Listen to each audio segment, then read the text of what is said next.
जरा सोचिए, आज इत्तेहाद का दौर है। आप सोचते हैं इत्तेहाद का दौर है, लेकिन मुझे हैरत उस वक्त होती है जब एक सुन्नी ये आवाज बुलंद करता है। कभी आपने सुना कि कभी शराब ने यह दावा किया हो कि मैं भी लिक्विड हूं और पानी भी लिक्विड है, इसलिए हम में इत्तेहाद होना चाहिए?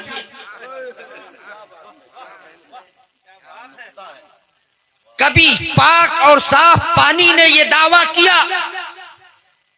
कि मैं भी पानी हूं और जिस पानी से तुम इस्तिंजा करते हो वो भी पानी है, हम में इत्तेहाद होना चाहिए? कभी नहीं। कोई वहां भी यह दावा नहीं करता है कि सुन्नियों से इत्तेहाद होना चाहिए।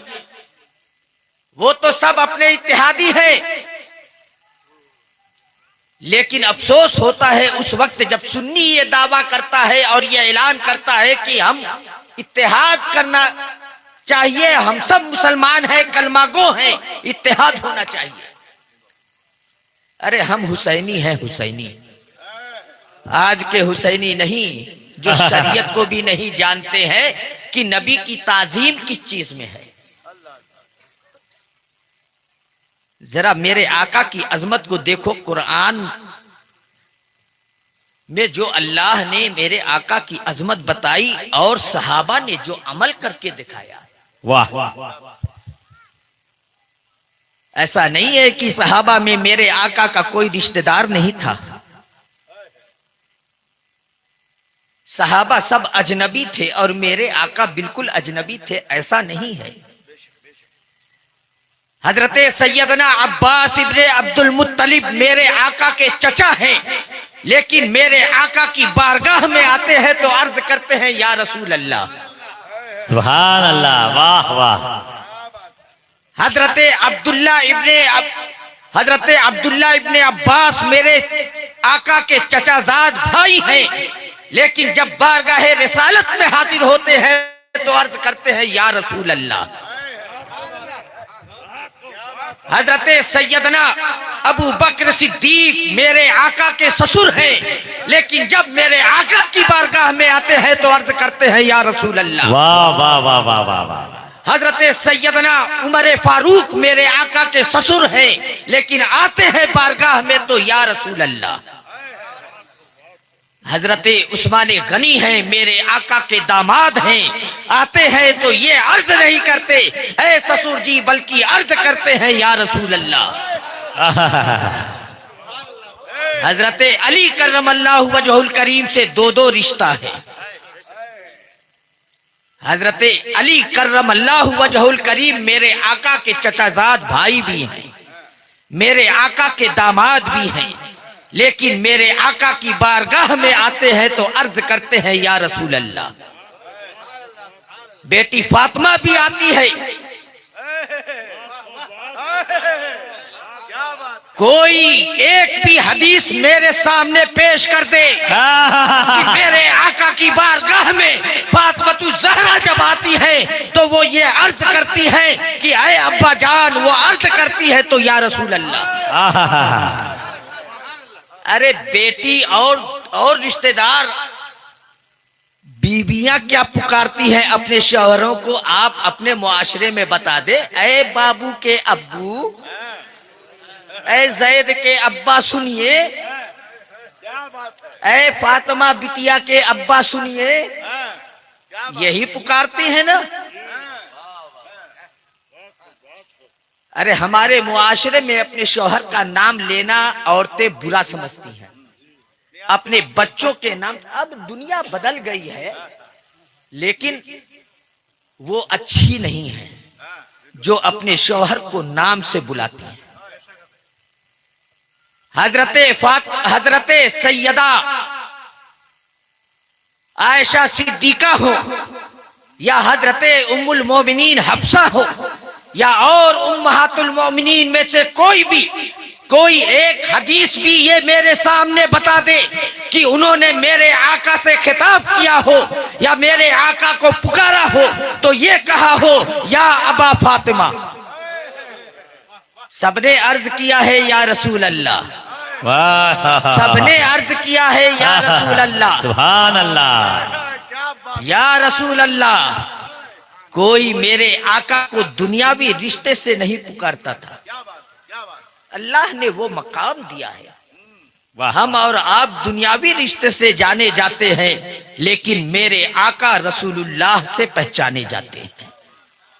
या रसूल अल्लाह, या हबीब अल्लाह। अरे क्यों न हो, रब्बे जुल जलाल ने अपने महबूब को बेमिसल बेमिसाल बनाया। मेरे रब की कुदरत तो इतनी अजीम शान है।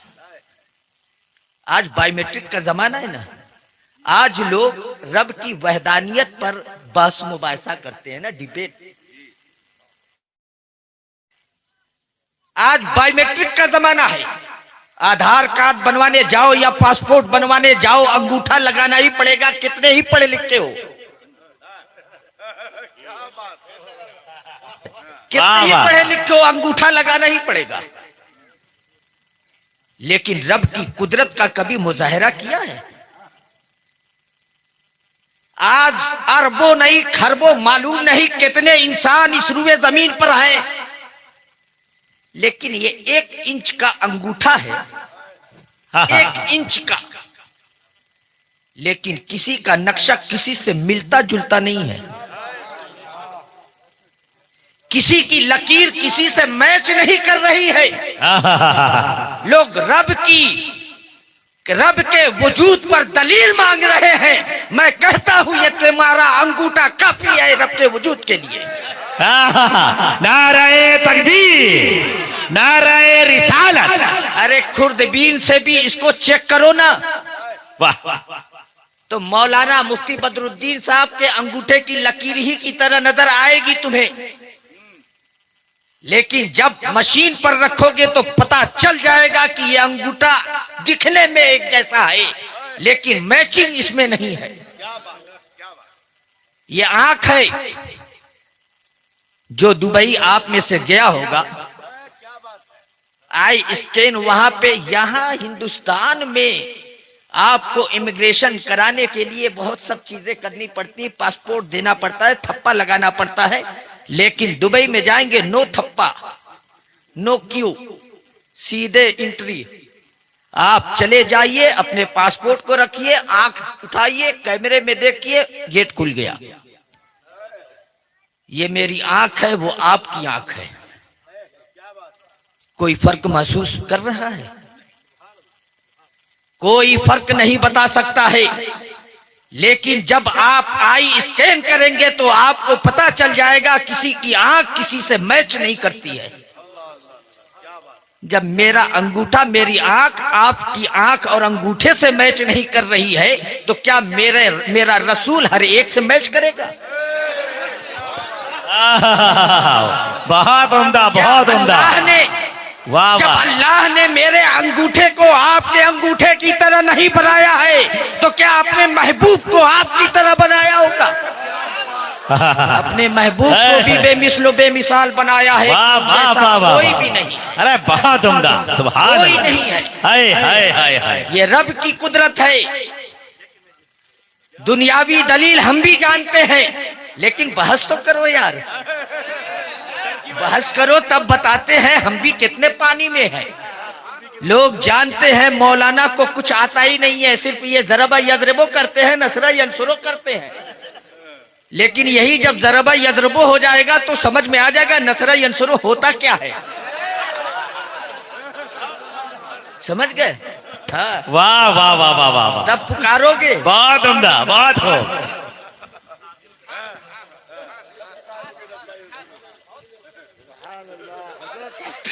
इस्तेगासा भी मालूम हो जाएगा, निदा और इस्तेगासा भी पता चल जाएगा। बहरहाल मैं रब की कुदरत और उसके वजूद पर दलील दे रहा था। ये जमीन है, अल्लाह ने फरमाया व इलाहुकुम इलाहुन वाहिद, तुम्हारा माबूद एक माबूद है, एक। ये जमीन है, लेकिन जरा देखो रब ने कैसे बनाया है।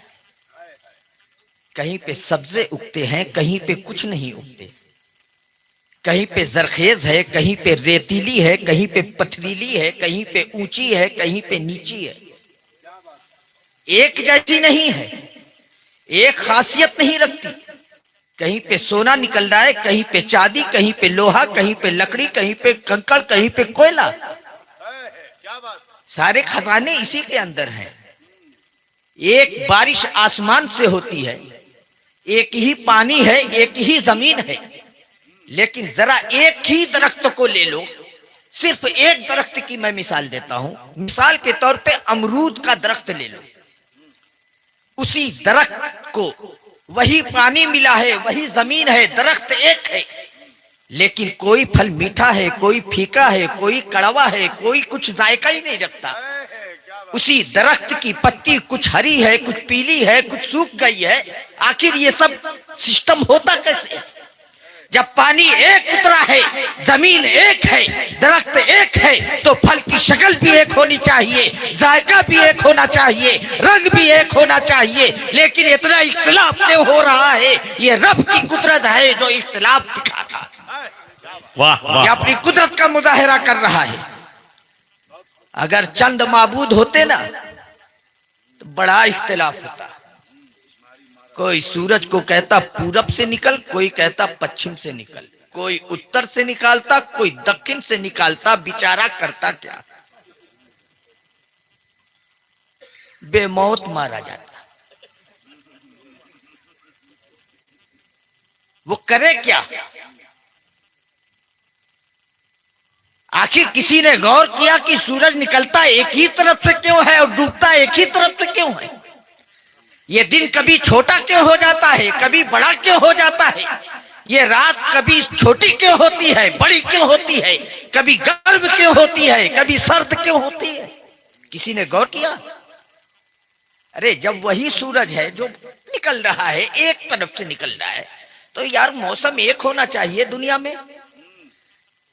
ये मौसम मुख्तलिफ क्यों है? मुख्तलिफ क्यों हो रहा है? कभी गौर किया? ये रब की कुदरत है, ये रब की कुदरत है। एक रब है, वो चाहता है तो कहीं का मौसम गर्म होता है, कहीं का ठंडा होता है। ये हिंदुस्तान बहुत बड़ी है, बहुत बड़ा मुल्क है हिंदुस्तान। हमारे वहां इतनी ठंडक पड़ रही है कि मेरे अटैची में स्वेटर अभी भी पड़ा है, पहन के निकले थे, इनर भी उतार के रखना पड़ा। लेकिन यहाँ ऐसी गर्मी है, पंखा चला के बैठे हुए हैं। इस वक्त अभी आप लोग को ठंडी लग रही होगी, लेकिन हमको नहीं लग रही है, क्योंकि हम ऐसी जगह से आए हैं कि ये कुछ भी नहीं है, ये कुछ भी नहीं है हमारे लिए। ये हमारे लिए बहुत, जिसको इस जमाने में लोग कहते हैं गुलाबी मौसम, ये बहुत बेहतरीन मौसम है। लेकिन आपके लिए लिहाफ ओढ़ने का मौसम है, कंबल ओढ़ने का मौसम है। अभी बम्बे से आए, बम्बे में कहते हैं यार बड़ी ठंडक पड़ रही है। मैं क्या यार ठंडक है? ये क्या पंखा बंद है ना? या अल्लाह, पंखा बंद है तो ठंडक है। ये अल्लाह ऐसा कादिर मुतलक है। जब इतना कादिर मुतलक है और जब अपने महबूब को अपना नायब बनाया है, तो क्या अपने महबूब को कोई इख्तियार न दिया होगा? जब रब कादिर मुतलक है तो उसने अपने महबूब को भी वो कुदरत अता की है जो किसी और को न दी।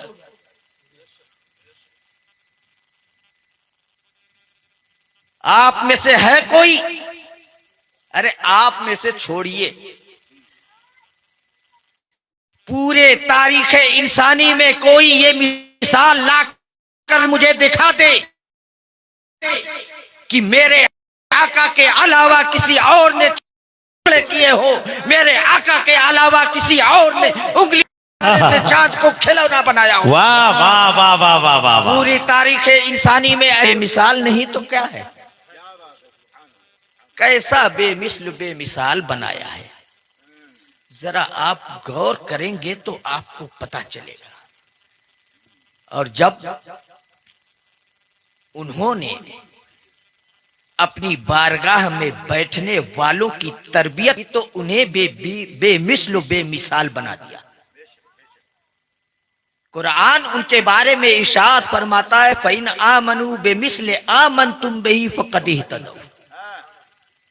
आज बहुत लोग अपने ईमान का तो हिसाब नहीं देते, लेकिन उनके अंदर इतनी जुर्अत हो जाती है कि सहाबा के ईमान का हिसाब लेने लगते हैं। ये भी नहीं मालूम कि जुमा में कितनी रकातें होती हैं, लेकिन सहाबा के ईमान के ऊपर उंगलियां उठाने लगते हैं। अरे मुसलमान के घर में पैदा नहीं होता तो ये भी नहीं मालूम होता कि कलमा किसको कहते हैं, और वो लोग सहाबा के ईमान को अपने कसौटी में तौलने की कोशिश करते हैं। अरे सहाबा का ईमान तो ऐसा है, गर्दनें कट रही हैं लेकिन अल अहद का नारा है। और यहाँ हाल ये है कि बकरीद में अगर गोश्त काटने में उंगली कट गई तो आए डॉक्टर दुक्तूर पुकारते हैं। हाल बहुत अलग है। लेकिन मेरे आका ने अपनी बारगाह के फैज याफ्ता को ऐसा बेमिसल बेमिसाल बनाया कि कुरान ने यह ऐलान फरमा दिया, ऐ अहले किताब, अगर ये अहले किताब अगर ईमान लाएंगे तुम्हारे ईमान लाने की तरह, तब वो हिदायत पर होंगे, तभी वो ईमान वाले होंगे। ईमान की कसौटी सहाबा को कुरान ने बताया है। ईमान की कसौटी सहाबा को मेरे आका ने बताया है। मेरे आका ने तो वो अजमत बयान कर दी कि तुम में से अगर कोई राह खुदा में ओहद पहाड़ के बराबर सोना खर्च कर दे। मेरे सहाबा ने आधे शेर जौ अपने हाथों से जो राह खुदा में निकाल दिया है, उसके सवाब के बराबर भी नहीं पहुंच सकता। जौ की हैसियत क्या है और सोने की हैसियत क्या है, किसी से पोशीदा नहीं है। वो भी आधा किलो सोना नहीं, ओहद पहाड़ के बराबर सोना, जिसके वजन का अंदाजा आज के किसी साइंसदान को भी नहीं है। उतना सोने का मालिक कोई हो जाए, दिल भी चाहिए उस सबको राह खुदा में लुटाने के लिए। अल्लाह ने वो दिल भी दे दिया, लुटा भी दिया। लेकिन सोचो जरा, इस ओहद पहाड़ के बराबर सोना खर्च कर दे, आधा किलो जौ के सवाब के बराबर नहीं पहुंच सकता। कितनी अजमत बख्शी। जब सहाबा के जौ के बराबर नहीं पहुंच सकता है तो सहाबा के हाथ के बराबर क्या पहुंचेगा, सहाबा के दिल के बराबर क्या पहुंचेगा, और फिर मेरे आका के बराबर कैसे पहुंच सकता है। जब सहाबा के जौ के बराबर नहीं कोई पहुंच सकता तो फिर मेरे आका जैसे कैसे कोई हो सकता है, मेरे आका जैसे के बराबर कैसे कोई पहुंच सकता है। ये वहाबियों का अकीदा होगा कि नबी की ताजीम करो तो अपने बड़े भाई की तरह करो। या अल्लाह, अपना बाप भी नहीं मानता कि बाप की तरह करो। किसी बेटे को बाप से झगड़ते हुए देखा कि मुझे विरासत में हिस्सा चाहिए, क्योंकि विरासत तो उसी की लेनी है ना। हिस्सा कैसे उससे झगड़ेगा कि मुझे तुम्हारे बराबर हिस्सा चाहिए। कोई बेटा अपने बाप से नहीं झगड़ता है, लेकिन अपने भाई से जरूर झगड़ता है कि तूने मेरा हिस्सा गसब कर लिया, मुझे हिस्सा ज्यादा चाहिए क्योंकि मैं बाप का नूरे नजर हूं। मेरा बाप मेरे साथ रहता था, उसके ऊपर खर्च किया, इसलिए मुझे ज्यादा कुछ चाहिए। अपने भाई से तो लड़ता है एक एक बालिश्त जमीन के लिए। तो ऐसा वहाबियों ने बताया है कि भाई की तरह ताजीम करो, यानी जब मौका आए लड़ाई भी करो। माज़अल्लाह, खुदा जब दीन लेता है तो अक्ल छीन लेता है। उन सहाबा में जो सबसे बाकमाल, सबसे बेमिसाल, सबसे अफजल तरीन वो हजरत सैयदना सिद्दीक़ अकबर की जाते बाबरकत है। सुभान अल्लाह, बेशक बेशक। आज अगर कोई आपके ऊपर या आपकी अफजलियत पर एतराज करे तो हमें कोई फर्क नहीं पड़ता है, क्योंकि इजमाए उम्मत है अफजलुल बशर बादल अंबिया वर रसूल। अंबिया और रसूल के बाद सबसे अफजल जो है बशर वो सैयदना सिद्दीक़ अकबर है। अरे सैयदना सिद्दीक़ अकबर के बराबर हम और आप क्या पहुंचेंगे। जरा हजरत उमर का एक वाकया मैं बता दूं। मेरे आका सल्लल्लाहु अलैहि वसल्लम गज़वे तबूक के लिए, उसकी तैयारी के लिए अपने सहाबा से फरमाते हैं, ऐ मेरे सहाबा राह खुदा में खर्च करो। एक बात और मैं बता दूं, ये वो गज़वा है जो मेरे आका की जाहिरी जिंदगी का आखिरी गज़वा है। ये बड़ी तंगी का जमाना था, खुश्क साली का जमाना था, कहत का जमाना था। उस वक्त मेरे आका ने लोगों से फरमाया तुम राह खुदा में खर्च करो। सब सहाबा अपने अपने घर गए, हजरत उमर भी अपने घर गए, सिद्दीक़ अकबर भी अपने घर गए। रास्ते में हजरत उमर के दिल में एक ख्याल पैदा हो गया। जो लोग कहते हैं ना नबी को दीवार के पीछे का इल्म नहीं, मैं बताता हूं क्या क्या मेरे नबी को इल्म है। हजरत उमर के दिल में एक ख्याल पैदा हुआ, आज से पहले कभी ऐसा मौका मुझे ना मिल सका कि मैं अबू बकर से आगे बढ़ सकूं। आज मेरे पास माल ज्यादा है, अबू बकर तंगी के आलम में है, आज मैं उनसे ज्यादा माल खर्च करके उनसे आगे बढ़ जाऊंगा। ये उनके दिल में ख्याल पैदा हुआ। दिल में, किसी से कहा नहीं।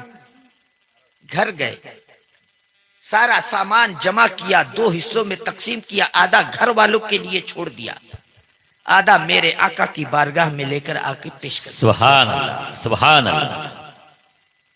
सैयदना सिद्दीक़ अकबर घर गए, सारे साजो सामान को जमा किया, एक गट्ठर बनाया, सब मेरे आका की बारगाह में पेश कर दिया। गौर से सुनना,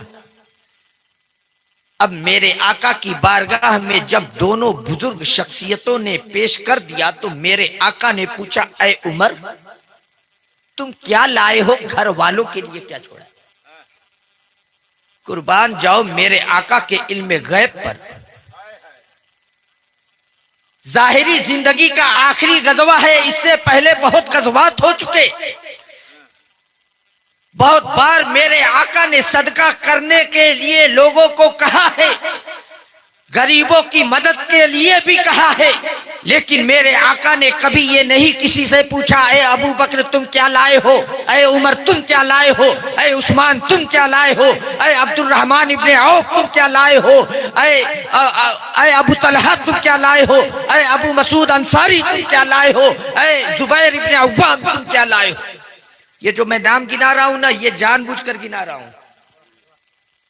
ये चंद नाम वो हैं जो सहाबा में अरबपति थे।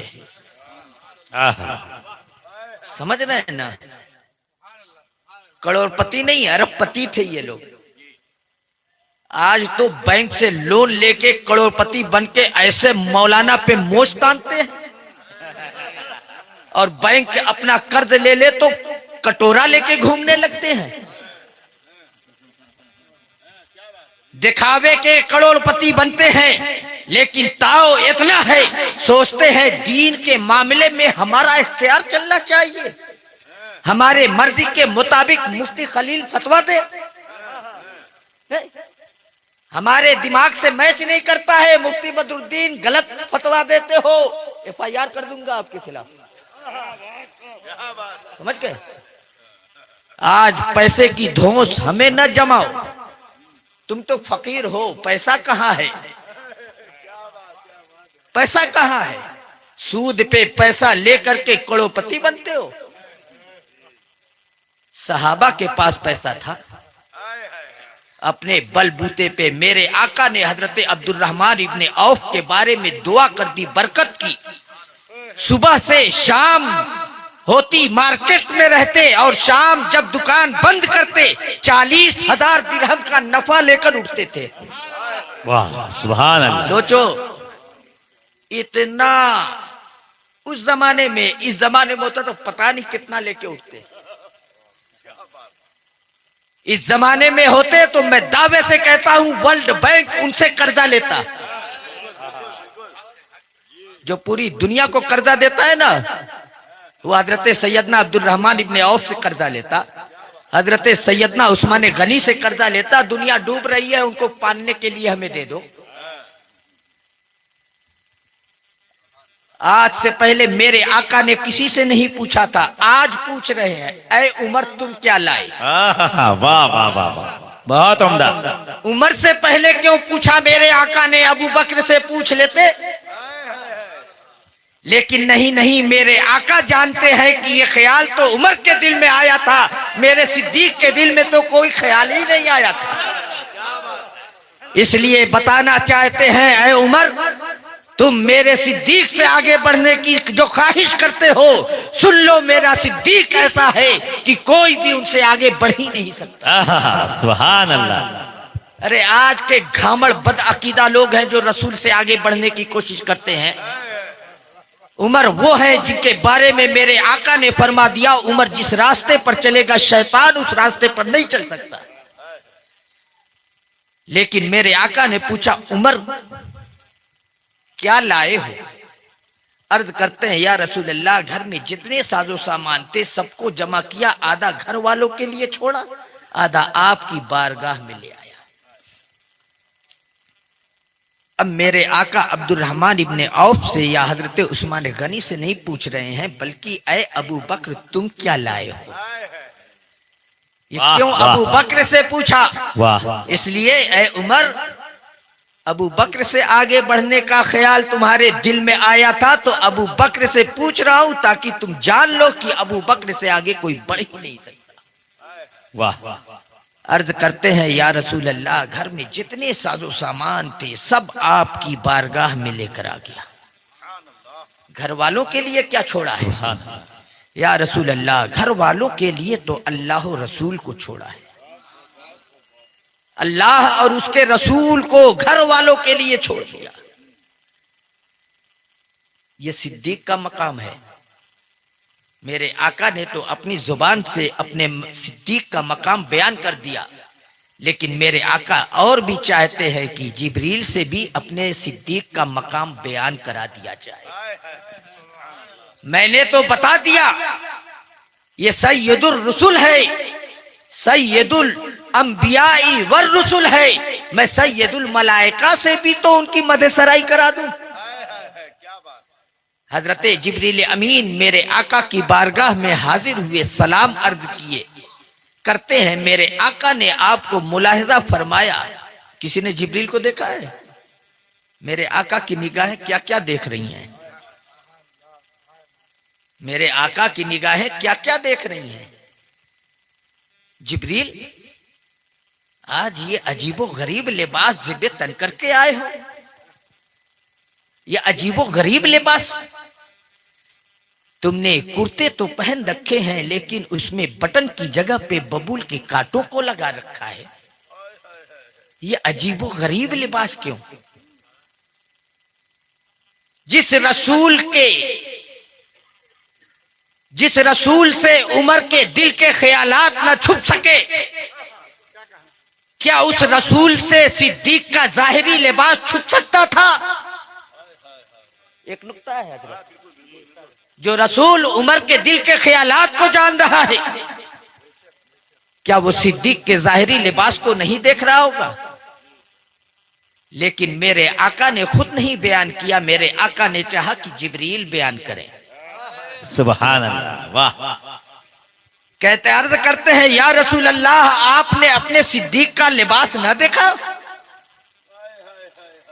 अपने सिद्दीक के लिबास को देखिए, या रसूल अल्लाह, आज उन्होंने राह खुदा में पेश करने के लिए अपने कुर्ते की बटन को भी पेश कर दिया है और उस बटन की जगह पे बबूल के कांटों को लगा रखा है। अल्लाह को आपके सिद्दीक की अदा इतनी पसंद आई कि आसमान के सारे फरिश्तों को हुक्म दे दिया कि आज मेरे महबूब का सिद्दीक जिस लिबास में है, तुम सब उसी लिबास में आ जाओ। जरा सोचिए, ये कौन बयान कर रहा है? ये सैयदुल मलाइका उनकी फजीलतों को बयान कर रहा है। और क्यों न हो, मिजाजे नबवी को सबसे ज्यादा जो समझता था वो सिद्दीक़ अकबर थे। लोग बरसों बरसों में वो बातें न समझ पाते या वाकयात होने के बाद समझ में आता कि मेरे आका के फरमाने का ये मतलब था, लेकिन मेरे सिद्दीक जो हैं अबू बकर सिद्दीक रज़ी अल्लाह ताला अन्हु उसी वक्त समझ जाते थे कि मेरे आका के फरमान का मतलब क्या है। सिर्फ 2 वाकया बयान करूंगा। आज बहुत लोग अपने बुजुर्गों के फैसलों पर उंगलियां उठाते हैं। क्या बात है, क्या बात है, बहुत बात। पता नहीं हजरत कैसे ये फैसला कर दिया इन्होंने, समझ में नहीं आता। क्या उनको दिखाई नहीं देता ये सब? एक वाकया सुलह हुदैबिया का है। सुलह हुदैबिया में 3 बातों पर मेरे आका ने कुफ्फार मक्का से सुलह की थी। एक शर्त यह थी कि इस साल उम्रा नहीं करेंगे, अगले साल आएंगे और 3 दिन यहां क़याम करेंगे, फिर चले जाएंगे। दूसरी शर्त यह थी कि अगर हमारा कोई आदमी तुम्हारे पास जाएगा, यानी कोई काफिर मक्का मदीना जाएगा, तो मदीने वालों को लौटाना पड़ेगा, और कोई मुसलमान मक्का आएगा तो ये कैदी बना लेंगे। सुभान अल्लाह। तीसरी शर्त थी, आप लोग बैठे ना। तीसरी शर्त थी 10 साल तक हमारे दरमियान कोई जंग न होगी। जब ये शर्त पे दस्तखत करने की बारी आई, हजरत सैयदना उमर फारूक रज़ी अल्लाह ताला अन्हु सिद्दीक़ अकबर की बारगाह में आ गए। अब चलिए, अब बात में कोई सुन नहीं रहा है।